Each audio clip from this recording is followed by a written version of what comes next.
Hello everyone, welcome back to my channel again. And in this video, we are going to discuss about the Article 27 of the Indian Constitution. So, what if I told you that in India, the government cannot force you to financially support any religion through taxes?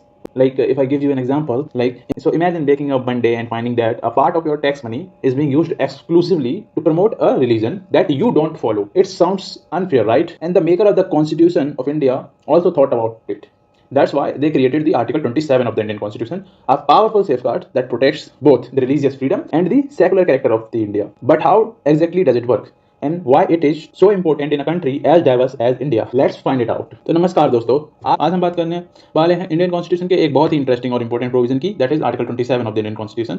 जब भी हम fundamental rights की बात करते हैं, ज़्यादातर लोग article 14 और आर्टिकल 19 या आर्टिकल 21 को याद करते हैं, लेकिन आर्टिकल 27 भी उतना ही इंपॉर्टेंट है क्योंकि ये इंडिया के सेकुलर कैरेक्टर को प्रोटेक्ट करता है। इंडिया दुनिया के सबसे डाइवर्स कंट्री में से एक है। यहाँ हिंदू, मुस्लिम, सिख, क्रिश्चियन, बुद्धिज्म, जैन, पारसीज और कई अनेक कम्युनिटीज साथ में रहती हैं। अब सवाल ये है कि अगर गवर्नमेंट किसी एक पर्टिकुलर रिलीजन को प्रमोट करने के लिए टैक्स पेयर्स का पैसा यूज करे तो क्या होगा? तो क्या ये इक्वालिटी के प्रिंसिपल के खिलाफ नहीं होगा? इसी प्रॉब्लम्स का सॉल्यूशन हम आर्टिकल 27 में देखेंगे। तो आज हम जानेंगे कि आर्टिकल 27 क्या है, इसका हिस्टोरिकल बैकग्राउंड क्या है, टैक्स और फीस में क्या डिफरेंसेस हैं, सुप्रीम कोर्ट ने इसको कैसे इंटरप्रेट किया है और आज के इंडिया में आर्टिकल 27 का प्रैक्टिकल सिग्निफिकेंस क्या है। तो चलिए शुरू करें। आर्टिकल 27 समझने से पहले हमें सेकुलरिज्म समझना होगा। ओके, तो बेसिकली वेस्टर्न कंट्रीज में सेकुलरिज्म का मतलब होता है कि what complete separation, okay, complete separation between whom, the church and state. So Western countries में सेकुलरिज्म का मतलब होता है complete separation between church and state, मतलब कि स्टेट चर्च के मैटर्स में इंटरफेयर नहीं करेगा और चर्च स्टेट के मैटर में इंटरफेयर नहीं करेगा। लेकिन इंडियन सेकुलरिज्म का मतलब है what, equal respect for all religions, okay, मतलब स्टेट किसी रिलीजन के अगेंस्ट भी नहीं है और किसी रिलीजन के फेवर में भी नहीं है। कॉन्स्टिट्यूशन मेकर चाहते थे कि गवर्नमेंट सभी रिलीजन्स के प्रति न्यूट्रल रहे, क्योंकि जो कॉन्स्टिट्यूएंट असेंबली थी उनके मेंबर्स को ये चीज बहुत ही अच्छे से पता थी कि इंडिया एक बहुत ही डाइवर्स और यूनिक है, इसलिए उन्होंने रिलीजियस फ्रीडम को फंडामेंटल राइट का हिस्सा बनाया। अगर आप देखेंगे हमारे कॉन्स्टिट्यूशन में फंडामेंटल राइट्स में आर्टिकल 25 टू 28 तक, देखिए आर्टिकल 25 में व्हाट, फ्रीडम ऑफ रिलीजन दिया है, आर्टिकल 26 में मैनेजमेंट ऑफ रिलीजियस अफेयर दिया है, आर्टिकल 27 में फ्रीडम फ्रॉम रिलीजियस टैक्सेशन दिया है, जो कि हम इस वीडियो में डिस्कस कर रहे हैं, और आर्टिकल 28 में जो मे भी हम अपनी नेक्स्ट वीडियो में डिस्कस करेंगे, that is the religious instructions in education institutions. Okay, basically article 27 एक फाइनेंशियल सेफगार्ड की तरह काम करता है। तो अब हम देख लेते हैं what does article 27 says. Okay, अब आर्टिकल 27 का एग्जैक्ट मीनिंग समझते हैं। तो आर्टिकल 27 कहता है कि no person shall be what compelled to pay any taxes the proceeds of which are specifically appropriated in payment of expenses for the what, for the promotion and और maintenance of any particular religion और religious denominations. Simple language में इसका मतलब है government आपसे taxes लेकर किसी एक रिलीजन को प्रमोट नहीं कर सकती। और यहाँ पे जो दो सबसे इंपॉर्टेंट वर्ड हैं वो पहला है कि कंपेल्ड और दूसरा है एनी पर्टिकुलर रिलीजन। ओके, मतलब कि अगर किसी टैक्स का पैसा स्पेसिफिकली एक रिलीजन को सपोर्ट करने के लिए यूज किया जा रहा है तो आर्टिकल 27 वायलेट हो सकता है, और ये प्रोविजन इंश्योर करता है कि टैक्स पेयर्स को किसी भी रिलीजन को फोर्सफुली फंड ना करना पड़े। तो चलिए अब हम थोड़ा हिस्ट्री में चलते हैं और जानते हैं why was article 27 necessary. Okay, तो ब्रिटिश रूल्स के दौरान कई बार जो स्टेट था उसका सपोर्ट मिलता था रिलीजियस इंस्टीट्यूशंस और एक्टिविटीज को। कॉलोनियल गवर्नमेंट कभी कभी रिलीजियस एस्टेब्लिशमेंट्स को फाइनेंशियल असिस्टेंस देती थी। कॉन्स्टिट्यूशन मेकर नहीं चाहते थे कि इंडिपेंडेंट इंडिया में ऐसा हो। कॉन्स्टिट्यूशन मेकर जो कॉन्स्टिट्यूशन असेंबली थी हमारी, उनका विजन था कि स्टेट का कोई रिलीजन नहीं होगा, no state religion, no religious favouritism, no forced religious contribution. इसलिए आर्टिकल 27 को कॉन्स्टिट्यूशन में इंक्लूड किया गया और ये प्रोविजन रिलीजियस इक्वालिटी को स्ट्रेंथन करता है। But there are basically 4 conditions, okay, of article 20। तो चलिए जानते हैं कि वो 4 कंडीशंस कौन सी। ठीक है, आर्टिकल 27 तभी अप्लाई होगा जब 4 कंडीशन सेटिस्फाई होंगी। ठीक है, तो वो कौन सी वो 4 कंडीशंस हैं जान लेते हैं एक बार। There must be what, there must be a tax. अगर टैक्स ही नहीं है तो आर्टिकल 27 अप्लाई नहीं होगा। ठीक है, second condition, tax proceeds specifically earmarked होनी चाहिए, मतलब कि सेंट्रल गवर्नमेंट रेवेन्यू पर आर्टिकल 27 ऑटोमेटिकली अप्लाई नहीं होता है। थर्ड कंडीशन, पर्पस रिलीजन को प्रमोट या मेंटेन करना होना चाहिए, समझे। और कंडीशन 4, सिटीजन्स को कंपलसरी कंट्रीब्यूशन करना पड़ रहा हो। तो जो बेसिकली जो 4 कंडीशंस हैं, तो बेसिकली अगर ये 4 कंडीशंस एक साथ एग्जिस्ट करती हैं तब आर्टिकल 27 का इशू उठता है। That is there must be a tax. अगर टैक्स नहीं है तो आर्टिकल 27 अप्लाई नहीं होगा। Tax proceeds specifically earmarked होनी चाहिए, मतलब कि सेंट्रल गवर्नमेंट का जो रेवेन्यू है उस पर आर्टिकल 27 ऑटोमेटिकली अप्लाई नहीं होता है।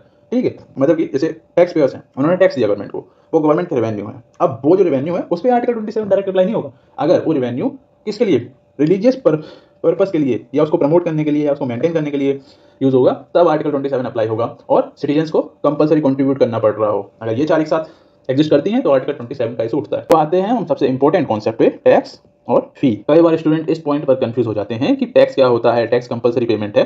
क्या है? टैक्स एक कंपलसरी पेमेंट है। टैक्स एक कंपलसरी पेमेंट है। आप इनकम टैक्स देते हैं, क्या इनकम टैक्स, आप जीएसटी देते हैं, आप रोड टैक्स देते हैं। गवर्नमेंट आपसे पैसा लेती है और उसके बदले कोई डायरेक्ट सर्विस गारंटी नहीं होती, जबकि फीस एक स्पेसिफिक सर्विस के बदले चार्ज की जाती है। जैसे for example examination fee, licence fee, समझे? मतलब फी का रिलेशन एक स्पेसिफिक सर्विस या रेगुलेशन से होता है और यही डिफरेंस सुप्रीम कोर्ट ने बार बार एम्फेसाइज किया है।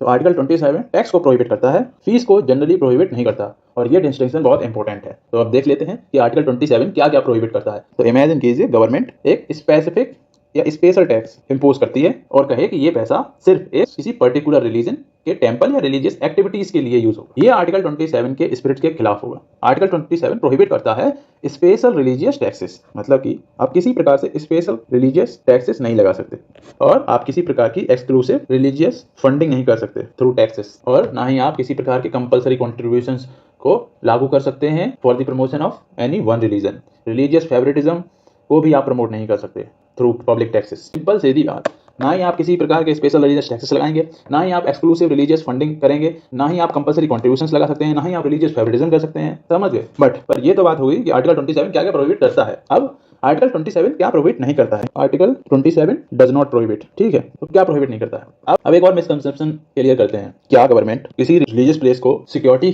प्रोवाइड नहीं कर सकती? तो कर सकती है, ठीक है। क्या गवर्नमेंट हेरिटेज टेंपल्स, मॉस्क या चर्च प्रिजर्व नहीं कर सकती? तो कर सकती है। गवर्नमेंट किसी रिलीजियस हेरिटेज टेंपल, मॉस्क और चर्च को प्रिजर्व कर सकती है। क्या गवर्नमेंट लॉ एंड ऑर्डर को मेंटेन नहीं कर सकती? बिल्कुल कर सकती है। क्यों? क्योंकि ये रिलीजियस प्रमोशन नहीं बल्कि सेकुलर गवर्नेंस है। आर्टिकल 27 का फोकस रिलीजियस प्रमोशन पे है, पब्लिक एडमिनिस्ट्रेशन पे नहीं है। समझे? अब आते हैं हम पहले लैंडमार्क जजमेंट पे, द श्री जगन्नाथ केस, ठीक है। Shri Jagannath versus state of Orissa in 1954। Question क्या था? क्वेश्चन था क्या रिलीजियस इंस्टीट्यूशन से लिया गया एनुअल कंट्रीब्यूशन आर्टिकल 27 को वायलेट करता है कि नहीं। कोर्ट ने डिटेल में एक्सप्लेन किया। जजिस ने देखा कि ये पैसा रिलीजियस प्रमोशंस के लिए नहीं बल्कि एडमिनिस्ट्रेशन के लिए यूज हो रहा था और एडमिनिस्ट्रेटिव मशीनरीज को रन करने के लिए। इसलिए कोर्ट ने कहा ये टैक्स नहीं है, ये फीस है, और क्योंकि ये फीस है तो आर्टिकल 27 वायलेट नहीं होता। ये जजमेंट आर्टिकल 27 जूरिस्प्रूडेंस का फाउंडेशन बन गया, ठीक है। अब आते हैं हम दूसरे इंपॉर्टेंट केस पे, नासिमा खातून case. नासिमा Khatoon versus state of Bengal, ठीक है। बंगाल